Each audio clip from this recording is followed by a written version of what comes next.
This is a Dynamite Network podcast.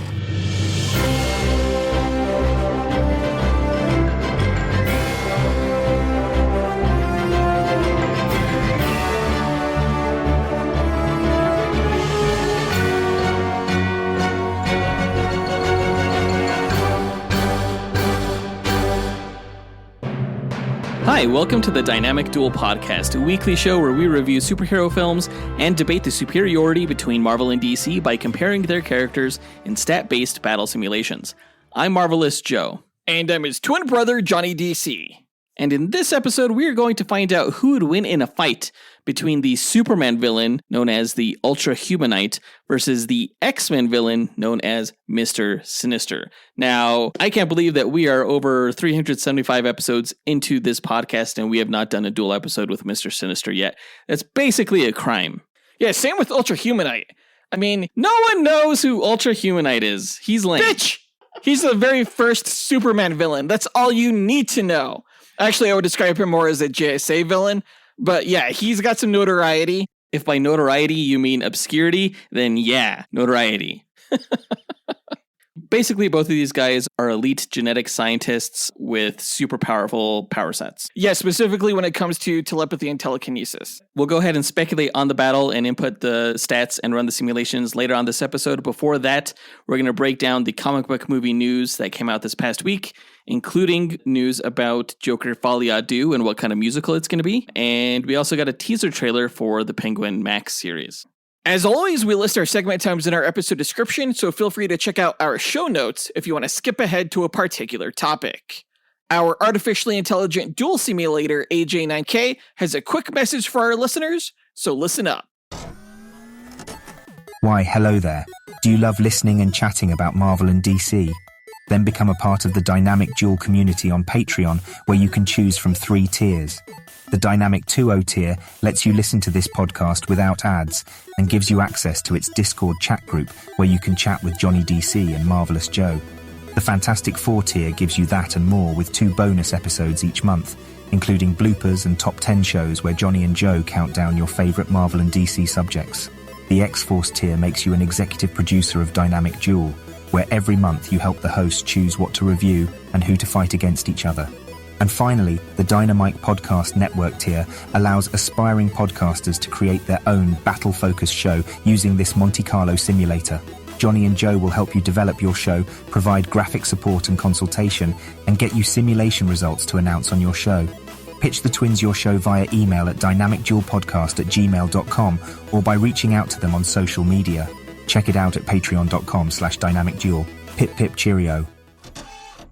Thanks, AJ9K, and thanks to everyone who supports the podcast.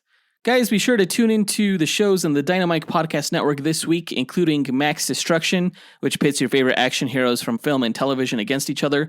This week, they're going to find out who's going to win between Ned Leeds from Spider-Man Homecoming and Micro from Punisher Warzone. On the Syndro World podcast, host Zachary Hepburn speculates on fights between fan-favorite anime characters. This Thursday, we'll find out who would win between Sengoku from One Piece and Netero from Hunter x Hunter. And finally, on the Console Combat podcast, hosts John and Dean find out who would win in fights between popular video game characters. Yesterday's episode, they gathered a bunch of people from the Dynamite Network to review Scott Pilgrim vs. the World, which is a movie that I love. I was really sad that I was not able to join that review. Visit dynamicpodcasts.com or click the link in our show notes to listen to all of the shows in the Dynamite Podcast Network. But with that out of the way, quick, to the No Prize! A No Prize is an award Marvel used to give out to fans. Our version, the Dynamic Duel No Prize, is a digital award that we post on Instagram for the person that we feel gave the best answer to our question of the week. Last week we asked, what Marvel or DC film do you think had the best subtitle and why? And this is coming off of the news that the upcoming Venom sequel is going to be titled Venom: The Last Dance. And we thought that was stupid as hell, but we wanted to hear what the best ones were. We got so many answers for this question. You guys came out of the woodwork. I was not expecting that, but I truly appreciate it. Yeah, we actually got 10 total answers this week. I can't remember the last time we received that many answers, so that's exciting. We're going to break down this week's honorable mentions before revealing the No Prize winner. Our first honorable mention goes to Nate Wagner, who said, Hey, it's Nate here, and I gotta go with Captain America Civil War. I think reading the comic originally just had me excited of how they were gonna adapt it into a movie, but almost worried at the same time just because there was so much in the comic. And I feel like they did a really good job overall with it. So, yeah. Okay, Sid. I don't think Nate Wagner has a kid, so I'm going to guess that that was a dog. And it seemed like he disagreed with you, but you know what? I'm going to go ahead and agree with you, Nate. I thought Civil War was a great storyline from the comics. I was super excited when they announced that as the subtitle for the third Captain America film because I didn't think that they were going to go there, but they went there. And, you know, it was really off the back of the announcement of the Batman vs. Superman movie, but Right? I don't count it as copying because Civil War was actually a better movie than BVS. Oh, it's copying. It's 100% copying. But you admit that Civil War was a better movie than BVS. I did not do any such thing. Although I guess when it comes to specifically the theatrical versions, sure, I will admit that Civil War was better than BVS. Even when it comes to the subtitle, Civil War versus Dawn of Justice. Yeah, that was Civil stupid. War. Thanks, Nate, for the answer. Let's go ahead and move on to Miggy Matanguihan's answer, which also gets an honorable mention. He said, Hey, what's up, guys? It's Miggy, and my favorite subtitle is The Judas Contract, because it's just a badass-sounding biblical allusion that foreshadows the plot pretty well. But really, I'm just using this as an excuse to answer the question of the week that you guys should have gone with and give my fan cast for the Teen Titans. So I'm going to say Wolfgang Novogratz as Robin/Nightwing, Coco Jones as Starfire, Stephen James as Cyborg, Amber Midthunder as Raven, and Marcel Ruiz as Beast Boy. Thanks, guys. Yeah, Miggy Matanguihan is an executive producer of the show, so he does have some leeway regarding the questions that we ask on this podcast. And we should have consulted, basically, I think, with our ex-pros before coming up with our question of the week last time, because I think that with the announcement that DC is working on a Teen Titans movie, that should have absolutely been our question of the week. and it's not a terrible cast that Miggy came up with. As far as the Judas Contract goes, also a great choice, and also, like he mentioned, an allusion to a betrayal that would happen within the team. Much better than, Teen Titans, Terra's betrayal. Let's go ahead and move into our final honorable mention, which goes to Caleb Folk, who said, Hey guys, Caleb Folk again. I think the best Marvel or DC subtitle has to be Avengers Endgame, just because not only did it leave suspense after the Infinity War ending, but also it symbolizes the ending of Iron Man, Captain America, Black Widow, Thor not being the leader of Asgard anymore. I just think that has to be the best subtitle that any movie's had. yeah, Infinity War ended with such a cliffhanger. You know, basically half the entire universe was snapped out of existence by Thanos. So I remember everyone was on the edge of our seats, including this podcast. And if you go back and listen to those episodes, we were heavily speculating on what the subtitle would be for the fourth Avengers film. When it was revealed to be Endgame, it just felt right. Not only because it was a direct reference to a quote from Doctor Strange in the Infinity War film where he says, "We're in the Endgame now," but it just had this finality to it where you knew that this was going to be the culmination of the entire Infinity War saga and that it was just going to be epic. Right, and especially, like post-Endgame, you kind of wish that Endgame was the end of all MCU films, because No. they've just gone to shit since then. No. It really should have been the ending. Shut up. You sound stupid right now. That was the dumbest thing you've ever said on this podcast. I don't know, I think a lot of people agree with me. Well, those people are wrong, and they could be wrong. Great answer, Caleb. We want to give a quick shout out to Travis Herndon, who gave the answer of Homecoming, Andrew Schunk, who gave the answer The Quest for Peace, Colby Henches, who gave For Vendetta, Mitchell Smoothie, who said Under the Red Hood, Scott Camacho, who gave the answer of the Dark Knight trilogy, and Sean Curtis, who gave an answer from last week regarding video games, basically chiming in since nobody gave a DC answer for the last question of the week. But the winner of this week's Noah Prize goes to Noah Terry, who said, Hey guys, I think that the best subtitle for a Marvel or DC movie has to be Black Panther Wakanda Forever. I feel that the movie is just a perfect tribute to Chadwick Boseman, and The way that the subtitle perfectly represents Shuri taking up his legacy as the Black Panther is just perfect. It's an amazing movie. Thanks. Bye, guys. Wakanda Forever is basically this salute representing the pride that Wakandans have in their home country. And Chadwick Boseman personified the vision of T'Challa the Black Panther in the first Black Panther film. And after his untimely tragic passing due to cancer, it was a really nice tribute for the sequel to reference that pride that a lot of people felt in seeing Wakanda represented on screen. It just felt like it was a mark of his legacy on the franchise. Right, that even though he had passed, Wakanda was still going to live on in the hearts of everyone who just fell in love with the concept of the African nation. Yeah, it was a very sentimental subtitle, and I think it was just perfect. I also like the fact that not only did it allude to Shuri carrying on the mantle of Black Panther, but also that T'Challa's legacy would continue as well. Yeah, the movie's all about legacy, and the title definitely evoked that. It worked on a variety of different levels, and that's why that answer wins this week's No Prize. So congrats to Noah Terry for winning. If you, the listener, want a shot at winning your own No Prize, stay tuned to later on this episode when we'll be asking another question of the week. And now that that's done, on to the news!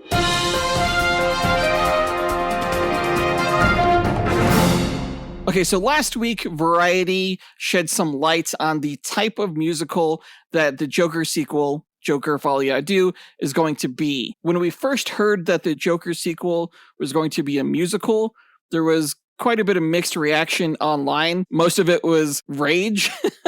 Not too many people like the idea of the sequel being a musical. I, for one, was not one of those people, though. I like some musicals. You know, I like Sweeney Todd. I like Prince of Egypt. I even liked the new Wonka movie that came out recently. So I thought a musical could make this movie fairly interesting. But now we've learned that Joker Folie Deux is going to be a jukebox musical, in that it's not going to have original songs.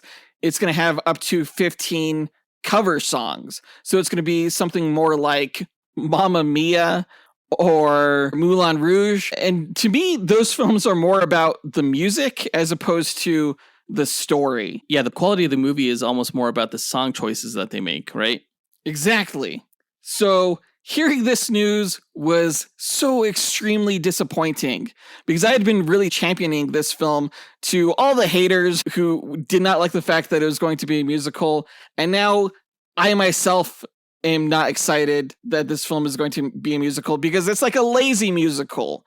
They didn't put forth any effort to write original songs. Even though there may be 2 original songs in the movie, they're not sure yet if they have enough time to insert them. One of the songs we've learned is going to be That's Entertainment from the 1953 musical The Bandwagon, starring Judy Garland. The one interesting thing about this is that I guess Hildur Guðnadóttir, who did the score for the first film and won an Oscar for that film, is recomposing all of the new pieces, and Variety says that she will infuse her distinctive, haunting music cues into each number.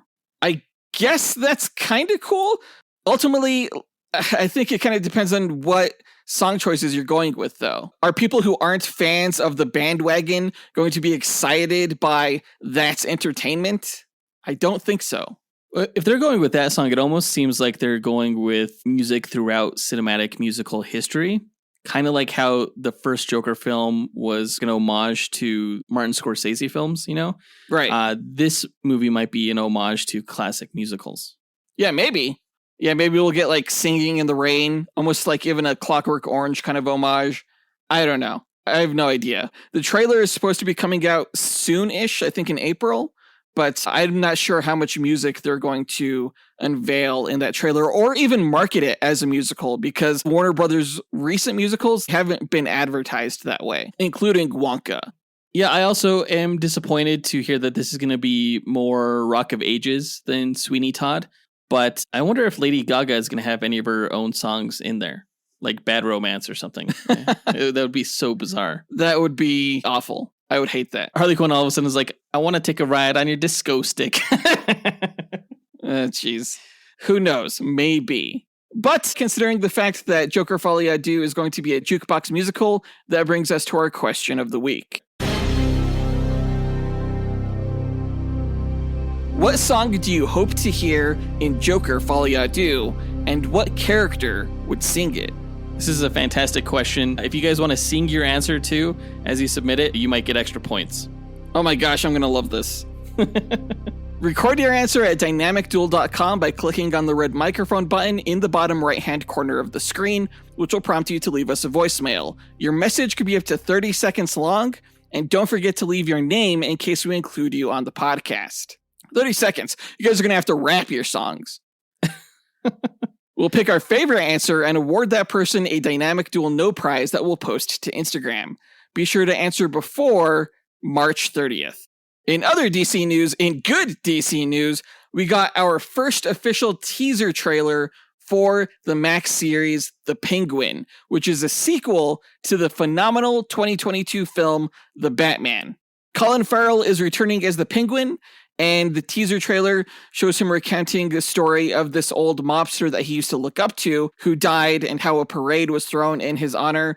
He really likes the idea of that kind of legacy. Intercut between his voiceover, we see a lot of shots of the Penguin walking around, being menacing, but we also get our first looks at Sofia and Alberto Falcone, which is really exciting and interesting. These are characters that play big roles in The Long Halloween, which is a comic book storyline that is often touted as inspiration for many of these Batman films. And we also get to see Clancy Brown as Salvatore Maroni and Michael Kelly as Johnny Vitti. All of these characters were in The Long Halloween, and I bet these are going to be amazing performances. But of course, the best one looks like it's going to come once again from Colin Farrell. He is still unrecognizable in the role of Oswald Cobblepot.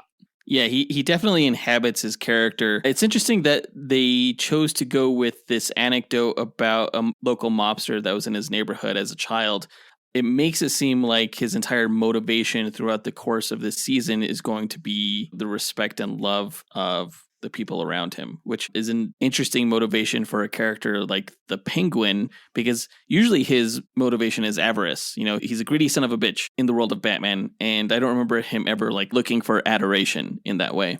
I think it still fits with the character because, you know, the character is deformed. We see that he's wearing a leg brace in the teaser trailer, which gives him a wobble, probably why he's referred to as the Penguin. I absolutely buy the fact that the Penguin would be looking for adoration and respect from his community, because I feel like because of his deformities, he probably doesn't get too much of that. So it'd be something the character wants. Do you think he doesn't get too much respect because he walks around in a fat suit? That is obviously a fat suit. That is not obviously a fat suit. That is like one of the best makeup jobs I've ever seen. It's obviously a fat suit. Oh my gosh. You know it. I know it. He's basically Fat Bastard's Italian gangster cousin. Jealousy is not a good color on you, my friend. You know this show looks incredible. And you can try to insult it all you want. It doesn't change the fact that the show looks like it's going to be like a really awesome DC Comics Sopranos type crime drama. I would like to get a hashtag going inspired by John Starosky of the Console Combat Podcast, who on the Discord referred to the Penguin as Fat Mobstered. I think that's perfect. I think that's a perfect description of him. And henceforth, I will only be referring to Colin Farrell's Penguin as Fat Mobstered. And I would like to get a hashtag going. That's hashtag fuck Joseph. That could go the wrong way real quick. Let's not do that. Wait, what? Okay, yeah, let's not do that. We don't have an official release date for the Penguin yet. We just know that it's coming out this fall. And I'm super looking forward to it. This teaser trailer totally did its job, and it makes me look forward to the Batman sequel that we're getting in 2026 even more. Get in my belly!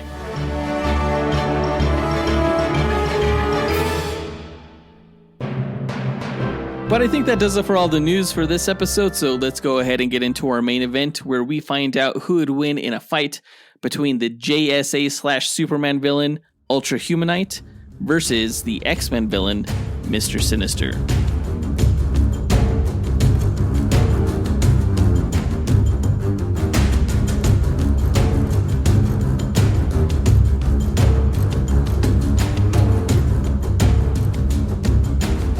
All right, Okay, Ultra-Humanite versus Mister Sinister. As we stated at the top of this episode, we are pitting these two characters against each other because they both are experts in genetics and they both have psychic abilities. They're super powerful too. Ultra-Humanite is the villain for not only Superman, but the entire JSA. And Mister Sinister is an acolyte of Apocalypse himself, even though he's kind of branched away from Apocalypse and has gone on to plague not only the X-Men, but mutant kind in general. Yeah, of course, we saw a brief cameo of Mr. Sinister in X-Men Apocalypse, though I don't think it wasn't a cameo of him. It was a cameo of someone who worked for Essex Corporation, which is supposed to be, I guess, one of Mr. Sinister's holding companies or something. I don't know. They were obtaining a genetic sample of Wolverine from the Weapon X program. Okay, that's lame. We did get the Ultra-Humanite as the main antagonist of Stargirl Season 3, and really the main antagonist of the whole series. Interesting. I never watched that show. Was he primarily a big white gorilla, or did he have another form? To answer that would probably be a spoiler, so I plead the fifth. Interesting. Okay. I think the initial matchup for this episode was going to be Mr. Sinister versus Malefic, who is Martian Manhunter's brother, who, has the Martian abilities of telepathy and is also a shapeshifter, just like Mr. Sinister. I think that would have been a wiser choice on your part, and I think that you and Team DC are going down for switching to Ultra-Humanite. And I think you will rue the day that you ever underestimated Ultra-Humanite, fool! Okay. To explain the methodology behind our duels, let's go to our sentient duel simulator, Alfred Jarvis 9000. AJ9K, tell our listeners how you go about determining a winner in our duel matchups. Yes, of course, sir. The way I determine a winner between the contestants is by running 1,000 Monte Carlo simulations using the characters' statistics. A Monte Carlo simulation is a probabilistic model used to determine outcomes through random sampling. In this case, I randomize the statistics along a normal distribution as a way to simulate the many variables that can occur during battle. The stat parameters are based on the official Marvel power grid, from which the DC characters' statistics are extrapolated. Additional stat categories are included such as range, damage potential, versatility, and perception in order to create a more detailed and accurate simulation. The results of the 1,000 simulations provide a percentage of wins for each character. The contestant with the higher percentage is declared the victor, as they have a higher probability to win any given battle. In an equitable pairing, neither character should win 100% of the matches. The comic book stories have shown that there's even a way for Batman to defeat Superman, so the confidence rate of my method falls in line with the precedents that have been established in the source material. My mathematical simulations are without subjectivity or bias.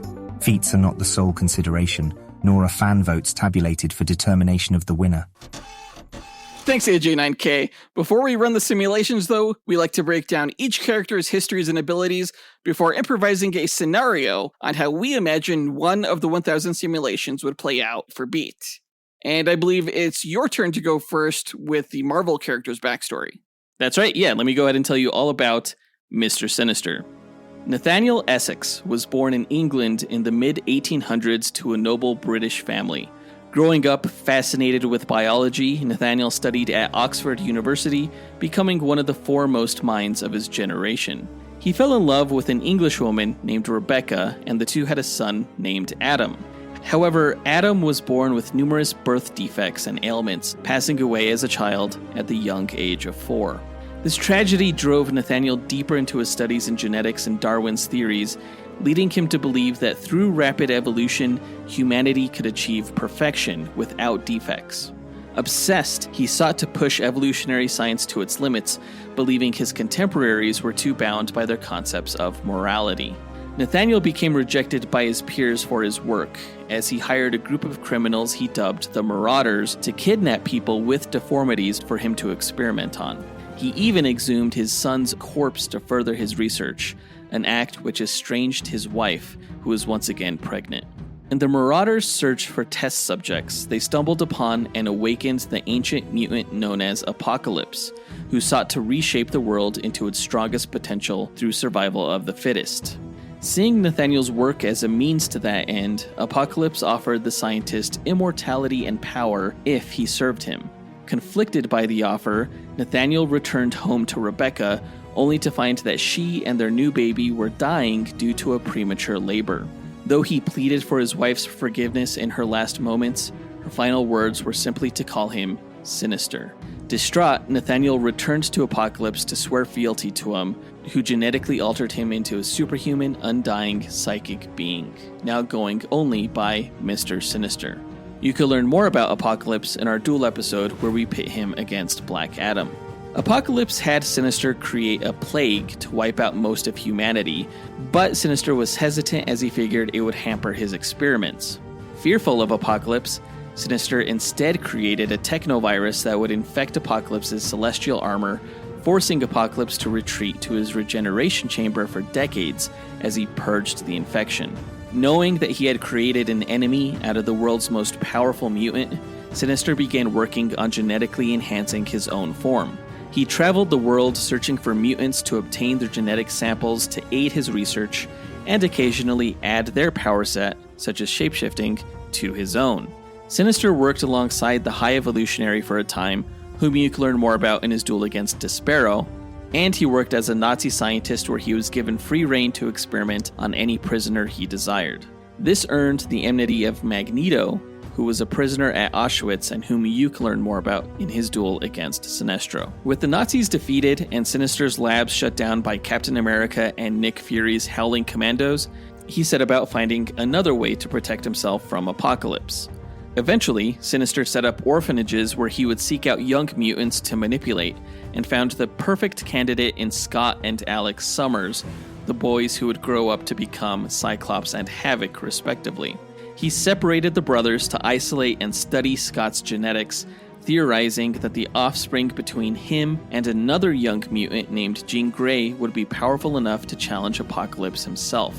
Sinister planned to kidnap young Jean Grey, sensing her vast psychic potential, but the child was discovered and mentored first by Professor Charles Xavier, whom Sinister knew to steer clear of. Coincidentally, however, both Scott and Jean were eventually recruited into Professor X's School for the Gifted, and Sinister's secret plan was set into motion. You can learn more about this in our Negative Man vs. Cyclops duel, our Raven vs. Phoenix duel, and our Chief vs. Professor X duel. When it later appeared as if Jean Grey died during an X-Men mission in space, Sinister used a genetic sample he had to produce a clone of her, which he named Madeline Pryor. He psychically brainwashed her into loving Cyclops and arranged for the two to meet. Sinister's plan worked, and the couple wed and became pregnant with a son named Nathan. Meanwhile, in an effort to ensure the mutant gene pool remained strong and without defects he deemed as lesser, Sinister ordered his newest team of marauders to massacre a group of mutant outcasts that had been living in the sewers in fear of humanity. The X-Men tried to stop this mass murder, but suffered heavy casualties in the process, including the mutant Angel, whom you can learn more about in our Zuriel vs. Archangel episode. Eventually, Jean Grey was revealed to still be alive, prompting Sinister to try to kill her clone, Madeline Pryor, before the secret behind her creation was revealed. Though the X-Men managed to save Madeline, Sinister was successful in kidnapping baby Nathan for a time, planning to train him against Apocalypse. However, Cyclops was able to rescue his son by destroying Sinister with a massive optic blast that the villain was only able to survive thanks to his highly malleable and regenerative form. Soon after, Apocalypse returned. Upon learning of Sinister's plan for Cyclops' son, Apocalypse infected the baby with a techno-organic virus that would consume his body with cybernetics and kill him, prompting Cyclops and Jean Grey to send the child into the future where he could be cared for, a timeline where Apocalypse ruled and where Nathan was prophesied to defeat him. Eventually, Nathan would return to the present as the mutant soldier hero Cable, whom you can learn more about in our Booster Gold vs. Cable duel episode. Sinister struck a bargain with Cable's evil clone named Strife, offering to give him Cyclops and Jean Grey in exchange for Strife getting him the future genetic material of the Summers family. Sinister double-crossed Strife by leading the X-Men to him. However, he was also betrayed as the canister that was supposed to contain the genetic samples actually contained the Legacy virus, a pathogen that was released into the atmosphere that was fatal to mutants. Seeing the virus as detrimental to his work, he went about studying it to find a cure, and though the solution would ultimately be discovered by the X-Men member Beast, Sinister's research did assist him. With the mutant population having dwindled in the wake of the legacy virus, Sinister's pool of test subjects was running low, leading him to create a formula that would spontaneously induce mutation in humans. This was opposed by the X-Men members Bishop and Gambit, who destroyed Sinister's laboratory and research. After the events of M-Day, when the Scarlet Witch depowered most of the world's mutants in a fit of madness, Sinister found his entire cause destroyed. The first new mutant child to be born after M-Day was sought after by many groups, seeking to kill, use, or experiment on her, Sinister being one of the latter. He reformed the Marauders to seize the child, and though they were successful, Sinister was killed by Mystique, who also sought her. In the end, Cable was able to rescue the firstborn mutant and took her into the future, naming her Hope. Sinister had a plethora of fail-safes for death, however, including a vast legion of his own genetic clones for his mind to possess.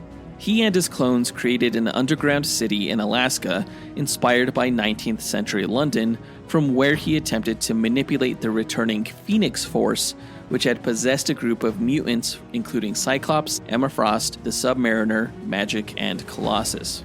Despite Sinister's efforts to transfer the power into 5 Jean Grey clones that he could control, the Phoenix Five incinerated his city, and the Phoenix's power would eventually be used by Hope to restore the mutant abilities of those who lost them on M-Day. During a battle with Thanos, the hero Black Bolt released the Terrigen Mists into the atmosphere, an event you can learn more about in our Shazam vs. Black Bolt episode. These mists, though they induce change in Inhumans, proved to be fatal to mutants that were exposed to them. This inspired Sinister to capture Inhumans and mutants to combine their DNA. Those efforts were discovered and stopped by the X-Men. When Professor X and Magneto founded a new mutant paradise nation on the sentient island of Krakoa, they developed a means of mutant resurrection using a combination of mutant powers, including mass generation, reality warping, time manipulation, and genetic and psychic archiving. Since Sinister had a database of DNA from nearly every mutant who ever existed, Professor X approached him to request access to it. Sinister initially declined, but the Professor, being the more powerful psychic, repressed Sinister's memory of their meeting so that he would give Krakoa the access it needed without him ever knowing it. In exchange, Professor X and Magneto asked Sinister to join their head council of government over the island and mutant affairs.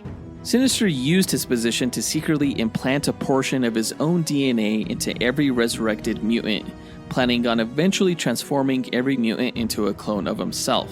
Eventually, he was successful, leading to a timeline where he had subjugated the entire planet and eventually the galaxy, ruling for a horrific 1,000 years as he attempted to evolve into godhood. However, that timeline was eventually reset, and Sinister was exiled into the pit of Krakoa for eternity for his deeds. And that's his backstory. Powers-wise, Mister Sinister is a human mutate with genetic enhancements given to him by Apocalypse. These include the psychic abilities of telepathy and telekinesis, which allow him access to opponents' minds within moderate proximity, wherein he can read their minds, psychically communicate with them, sedate them, erase them, alter them, and control them.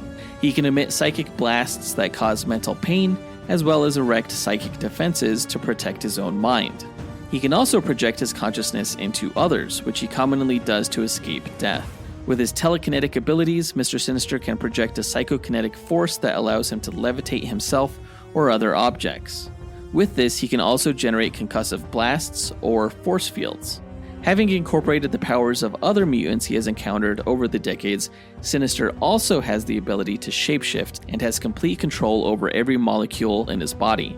This not only makes him virtually indestructible or permeable, but it also gives him a regenerative healing factor and makes him a master of disguise.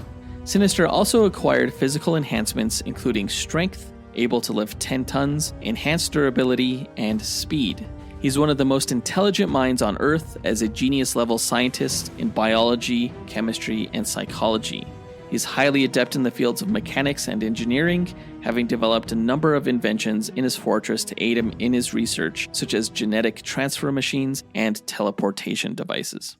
And that's Sinister. Oh, you think Sinister's smart, huh? Ultra-Humanite has actually been said to be the smartest being on Earth in the DC Comics universe. Smarter than Lex Luthor, smarter than Batman. He is the smartest. And yet he's basically achieved nothing. What? Hence his obscurity. He has achieved plenty. Let me get into it.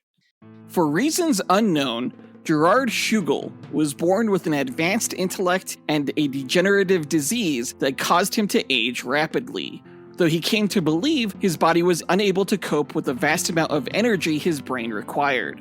By the time Gerard was a young man, he resembled an elderly man and was confined to a wheelchair, forced to experiment on himself in order to survive, which further boosted his intellect. Angered by his predicament, Gerard began devising plans to conquer and rule the planet as the villain Ultra-Humanite, battling Superman from behind the scenes with experimental weaponry, vehicles, and plagues.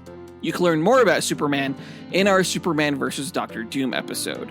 After an attempt to hypnotize Superman failed, Ultra-Humanite attempted to shoot Superman with a laser cannon, only for Superman to pull Ultra into the firing path. Though Ultra seemingly died, he had arranged for his brain to be placed into a kidnapped actress named Dolores Winters to avoid any suspicion for his continued criminal activities.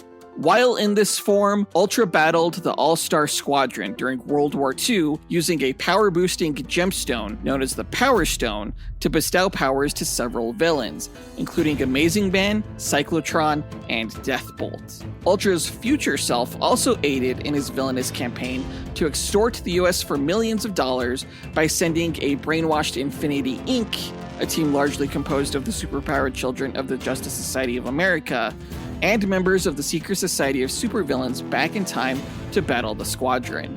Ultimately, Amazing Man and Cyclotron turned against the Ultra-Humanite who made them and seemingly killed him, or her, as Dolores. Ultra-Humanite's mind survived, however, trapped within the mind of Dolores Winters, who was revealed to have cancer and was hospitalized. Eventually, the time-traveling villain Perdigaton and Despero found Ultra-Humanite and kidnapped Dolores from the hospital, allowing Ultra-Humanite to transfer his mind into a genetically mutated albino gorilla from Gorilla City, which possessed the strength to house his mind, while also giving him a formidable physical form as well. You can learn more about Gorilla City in our Gorilla Grodd vs. Psylocke episode. For a time, Ultra-Humanite traveled through time with Perdigaton, Despero, and Mr. Mind, among other villains, forming a group known as the Time Stealers, though they were eventually defeated by Booster Gold and the Blue Beetle Ted Kord and sent back to their original timelines. Back in his timeline, Ultra formed the Secret Society of Supervillains, which battled the Justice League and Justice Society before being banished to an interdimensional limbo, though Ultra was rescued from this fate with help of his past Dolores Winters self. The two versions of the Ultra-Humanites teamed up to stop the All-Star Squadron in the past, though the Ape Ultra ultimately fell at the hands of Infinity Inc. Ultra-Humanite eventually became the chief antagonist of the Justice Society of America. After several battles, Ultra secretly took over the body of retired JSA member Johnny Thunder, who you can learn more about in our Jakeem Thunder vs. Wiccan Duel episode. With the power of Johnny Thunder's fifth-dimensional genie under his control, Ultra-Humanite took over the planet, becoming a dictator, placing a majority of Earth's heroes under suspended animation, and forming new futuristic cities. With help from a time-traveling Hourman, however, Ultra-Humanite lost his connection to the Thunderbolt, and in his human form was shot through the brain by the Crimson Avenger. You can learn more about Hourman in his duel against Bishop of the X-Men. Ultra-Humanite's mind survived, however, within a stolen copy of a helmet worn by Mento, a former psychic member of the Doom Patrol, and he eventually became a recurring foe of Power Girl, aka Karen Starr, who seemingly helped reform Ultra-Humanite by helping clone a new, young, and sustainable version of his Gerard Schugel body. In post-Flashpoint continuity, for a time, Ultra-Humanite was reimagined as an alien shape-shifting prisoner of the Phantom Zone, capable of feeding on the emotions of others, though this was retconned and Ultra-Humanite returned to his albino gorilla form. It was revealed that Gerard Schugel had a daughter named Laura, a criminal scientist who married a fellow scientist named Winston Shen, both of whom aided the Ultra-Humanite in his villainous endeavors. 15 years ago, the Ultra-Humanite attempted to open a portal to the Phantom Zone where he knew the Monkey King was trapped in an effort to force him to be his henchman. Though Ultra's plan was foiled by the Justice League, one of the Monkey King's heirs escaped the Phantom Zone disguised as a baby, who was adopted by Laura and Winston and eventually became the hero, the Monkey Prince, who you can learn more about in our Monkey Prince vs. Mantis Duel episode. Ultra later teamed up with Gorilla Grodd and Monsieur Mallah to take over the cities of Bloodhaven and Gorilla City, though the Monkey Prince and Detective Chimp teamed up to stop them. And that's Ultra-Humanite's backstory so far. Powers-wise, Ultra-Humanite's powerful psychic mind grants him telepathy and telekinesis, and his genius-level intellect allows him to create advanced technology, including weaponry such as laser cannons, portal generators, and pain-inducing nanites, but also body-switching tech, which has allowed his brain to inhabit the form of a genetically enhanced gorilla, granting him enhanced strength, speed, agility, and durability. Ultra-Humanite has also proven extremely difficult to kill due to his ability to transfer his consciousness, sometimes just via his telepathy alone, into others or one of his genetically enhanced gorilla clones. And that's the Ultra-Humanite. Literally, what makes this guy any different from Gorilla Grodd? He's a lot smarter than Gorilla Grodd. They both have telepathy and telekinesis, but Ultra-Humanite tends to bring advanced weaponry and firepower. Doesn't Gorilla Grodd also use advanced tech in his battles? Yeah, I guess. I'm just trying to understand why you even need Ultra-Humanite in the DC universe if you already have Grodd. The characters seem way too similar for them to both exist. I think if it came down to it, Ultra-Humanite would stomp Gorilla Grodd, though, because he's just way smarter. This Gorilla Grodd copy is going down. That's all I know. There's no way he's going to stand a chance against Mister Sinister. Okay, well, what do you know? You sound extremely confident for someone whose character is about to get their ass beat. We shall see.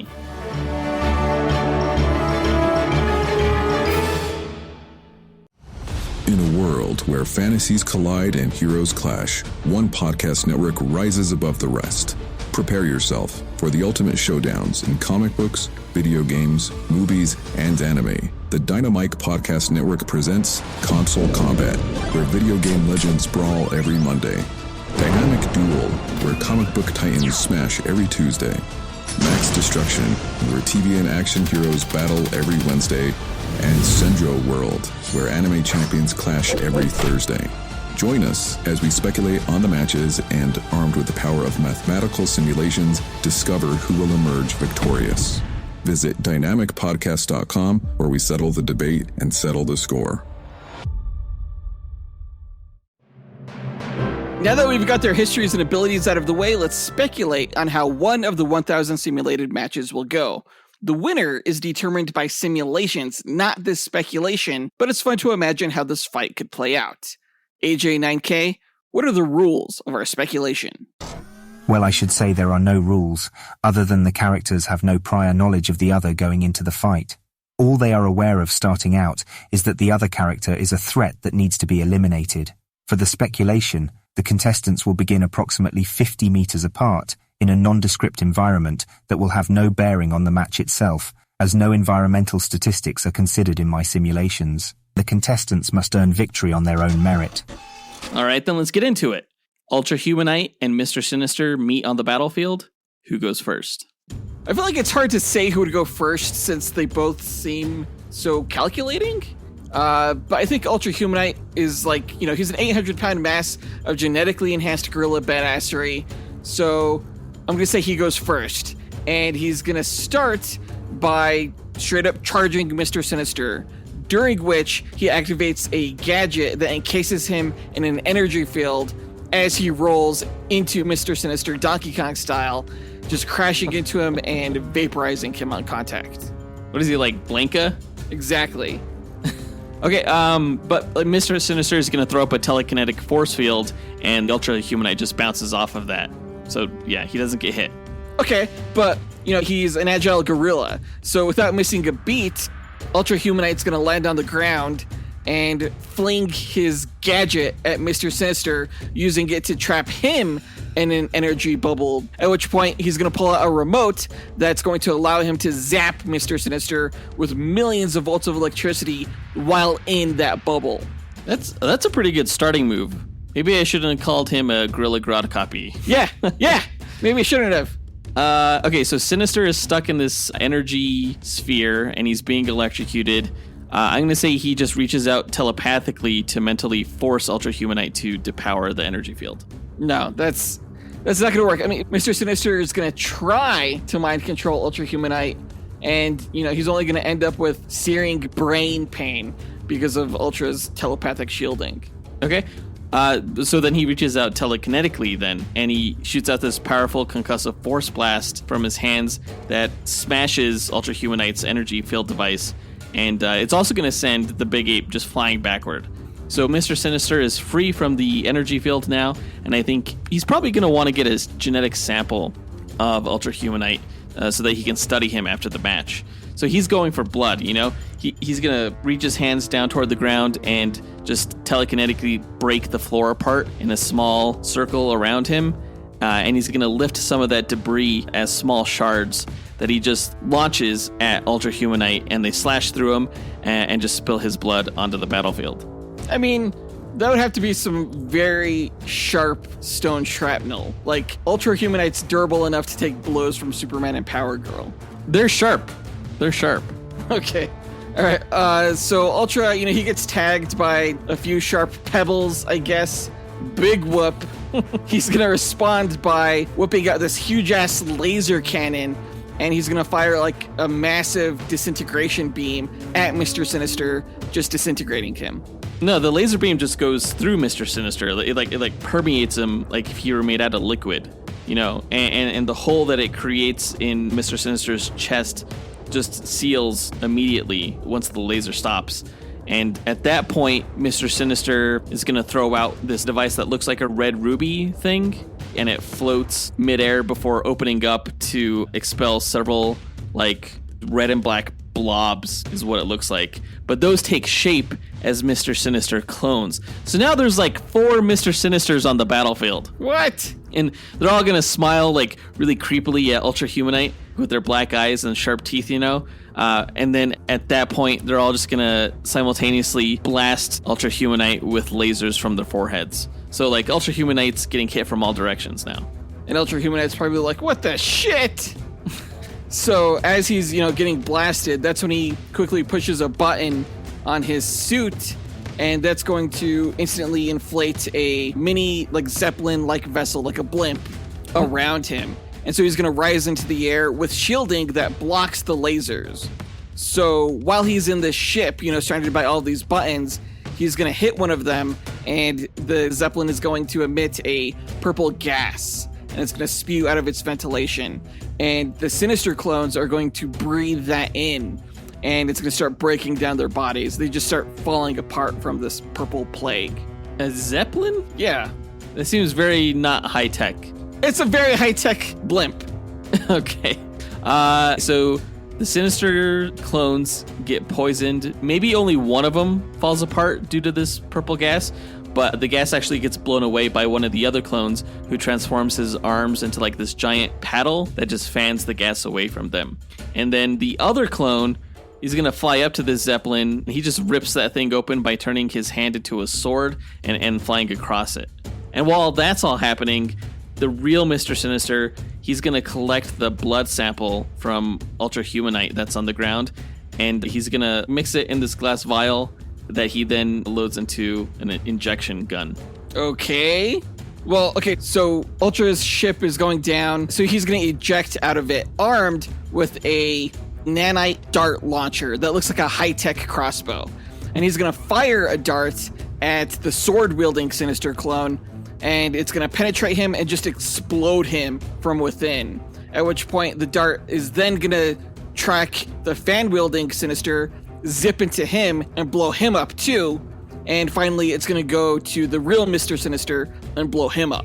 No. That dart's never going to reach Mister Sinister. He just like telekinetically smacks it out of the air real easy. And then he's going to stretch his arm over to Ultra-Humanite once the gorilla lands on the ground. And he's going to inject him with this injection gun, dosing him with this genetically modifying serum that's going to basically just turn the ape into just a regular old ape, without like psychic powers or anything. So the ape is just going to stand there scratching his butt or whatever, and at which point Mr. Sinister telepathically erases his brain, killing him. And then he's going to experiment on the body. Match over. Wait, so he kills an innocent monkey? Like, humanely, he wipes his mind. It's humane. He it's puts him to fine. sleep? Okay. Not that Mr. Sinister would care about that. That's probably fair.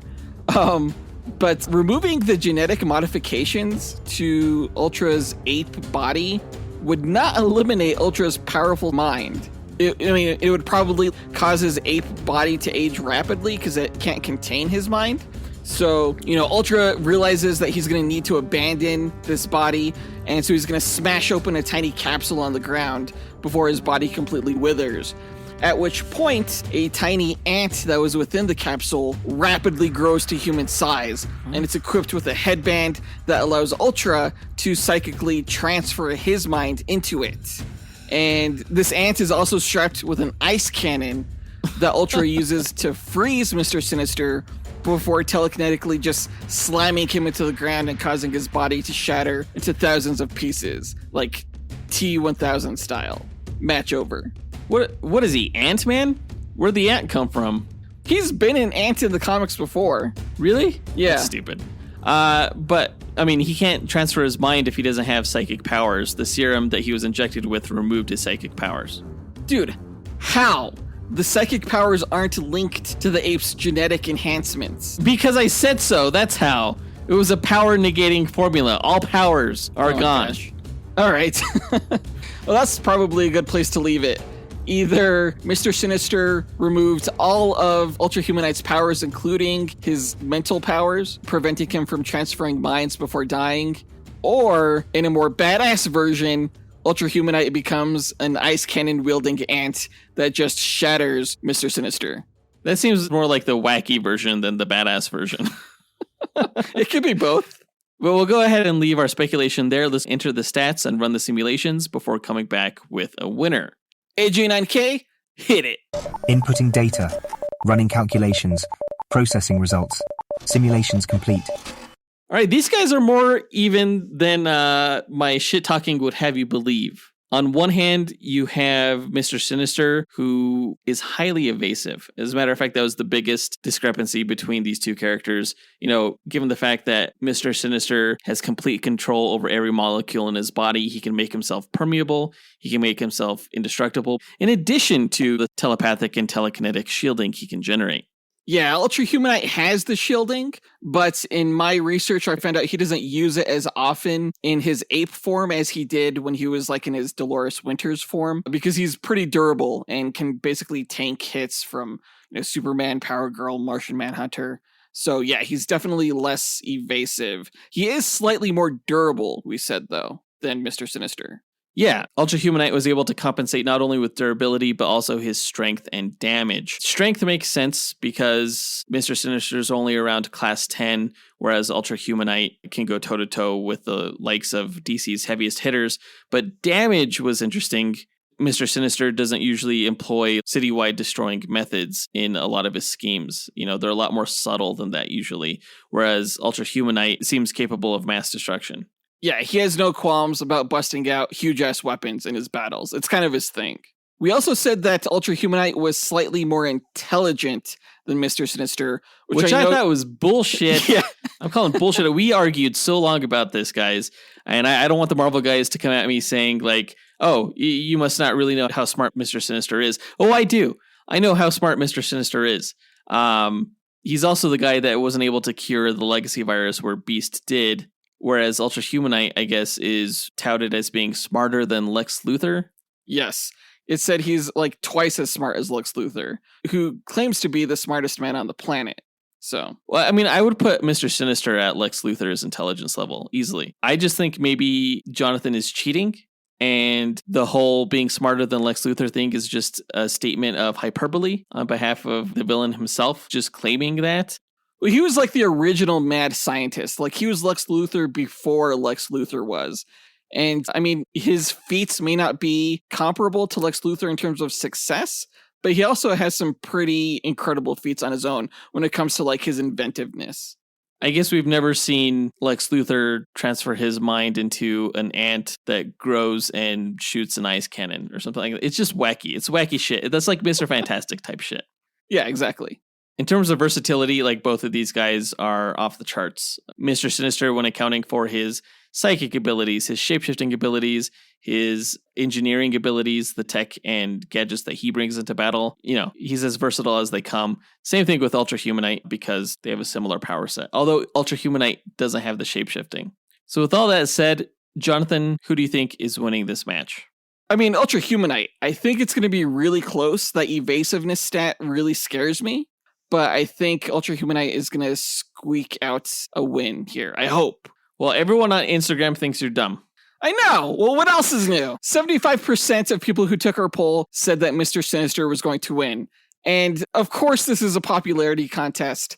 Ultra-Humanite was in the Justice League cartoon, but that was in the 2000s. And I feel like our fan base is largely kids from the 90s. So they grew up with Mister Sinister in like the X-Men cartoons. Yeah, and the X-Men cartoon is back. I haven't watched it yet, but I heard it's good. And of course, we will be reviewing it when it finishes in about a month and a half here. But let's go ahead and get to the results of this match. AG9K, the results, please. Here you are, sir. The winner between Ultra-Humanite and Mister Sinister is Ultra-Humanite. Yes! Yes! Which is really dumb. Fuck all the haters! It just makes me think that maybe I don't know much about Ultra-Humanite because he won 529 matches out of the 1,000 simulations, whereas Mister Sinister only won 47.1%. This could be a case of Jonathan cheating. It probably is. Oh my gosh. Just taking a lesser known character and then making up a bunch of bullshit about him so that he wins. Because no one's going to call him out on his shit because no one knows if he's telling the truth or not. I'm not actually the one who even thought of this match. Credit for this matchup goes to our executive producer, Miggy Matanguihan. Well, he pulls the same shit too. What? They'll pick the most random, obscure character and they'll be like, oh, you didn't know? He's smarter than Lex Luthor. So he gets higher on the intelligence stat. Stupid. I don't know what to tell you. Like, DC characters are just better. And I feel like you're slowly learning that fact. I'm sorry, it hurts. The truth hurts. I'm sorry. Truth can also be manipulated, as we saw here today, folks. No, there's one truth, and that is AJ9K.